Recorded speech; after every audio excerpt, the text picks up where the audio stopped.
બનાવીશું ઘઉંના લોટની જીરાપુરી। તો ચાલો આપણે શરૂ કરીએ। જીરાપુરી બનાવવા માટે આપણે અહીંયા ઘઉંનો લોટ લીધો છે।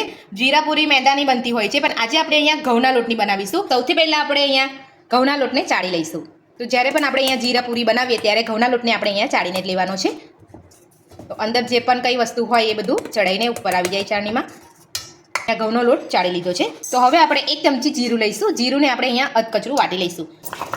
તો તમે જોઈ શકો જીરું આપણે અહીંયા અધકચરું વાટી લીધું છે। તો આ રીતનું આપણે અહીંયા અધકચરું જીરું વાટવાનું છે। આપણે અહીંયા આખું જીરું નથી નાખતું। તો હવે આપણે આ વાટેલું જીરું અહીંયા લોટમાં લઈ લઈશું।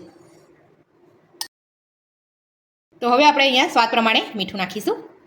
તો મોણ માટે આપણે અહીંયા 3 ચમચી તેલ નાખીશું।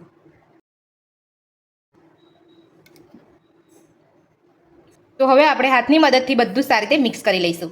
એટલે આપણે આ રીતે બધું જ મિક્સ કરી લઈશું અને થોડું થોડું પાણી ઉમેરતા જઈને લોટ બાંધી લેવાનો છે। અને આપણે અહીંયા ખાસ ધ્યાન રાખવાનું છે કે આપણે અહીંયા ઢીલો લોટ નથી રાખવાનો, અહીંયા થોડો કડક જ લોટ બાંધવાનો છે આપણે। તો જ આપણી જીરાપુરી એકદમ સોફ્ટ અને ખાવામાં સ્વાદિષ્ટ બનશે। તો આપણે અહીંયા બધું જ મસાલા સાથે મિક્સ કરી લીધું છે। તો હવે આપણે એમાં થોડું થોડું પાણી ઉમેરતા જઈને લોટ બાંધી લઈશું। આપણો લોટ અહીંયા બંધાઈ ગયો છે। તમે જોઈ શકો છો આપણે અહીંયા આટલો કડક બાંધ્યો છે। તો આપણે અહીંયા લોટ કઠણ જ બાંધવાનો છે, આપણે ઢીલો લોટ નથી બાંધવાનો। તો હવે આપણે લોટને 10 થી 15 મિનિટ માટે ઢાંકીને રહેવા દઈશું। 15 મિનિટ થઈ ગઈ છે। તો હવે આપણે લોટને ચેક કરી લઈશું। આપણો લોટ અહીંયા એકદમ સરસ સેટ થઈ ગયો છે। તો હવે આને આપણે થોડો મસળી લઈશું। તો લોટને આપણે અહીંયા મસળી અને અહીંયા પાટલા ઉપર આપણે લઈ લીધો છે। તો હવે આપણે એને આ રીતે રોલ વાળી લઈશું। આપણે અહીંયા રોલ વાળી લીધો છે। તો હવે આપણે એમાંથી લોવા કટ કરી લઈશું। તો આપણે જીરાપુરી જેટલી તમારે સાઈઝની બનાવી હોય, નાની યા તો મોટી, એ સાઈઝના તમારે અહીંયા લુવા કરવાના છે।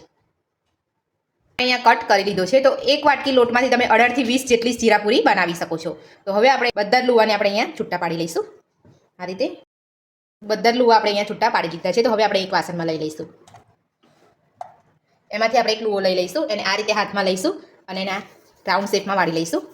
આ રીતે આપણે દબાવી લઈશું અને ત્યારબાદ આપણે અહીંયા પાટલા ઉપર મૂકી અને વેલણની મદદથી જીરાપુરી વણી લઈશું।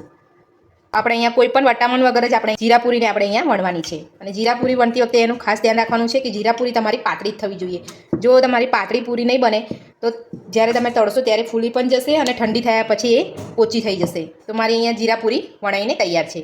તો તમે જોઈ શકો છો આપણે અહીંયા આટલી પાતળી રાખી છે।